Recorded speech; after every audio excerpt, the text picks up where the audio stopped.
I wake up at 6 o'clock. I turn off my alarm. I get out of bed, open the curtains.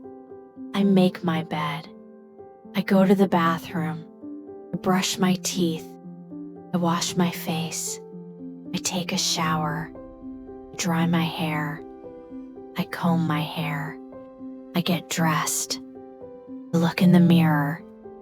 Drink a glass of water. I go to the kitchen. I prepare my breakfast.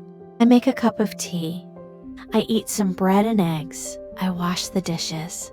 I get ready for work, pack my office bag, check my phone.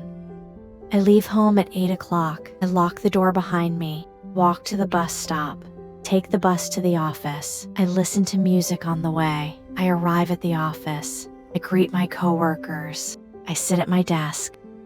I check my emails. I start my work. I attend a short meeting. I have lunch with my coworkers. I finish my tasks. I leave the office at 5. I take the bus home. I arrive home in the evening, change my clothes. I take a short rest, make dinner for myself, have dinner and clean the dishes. I brush my teeth and get ready for bed.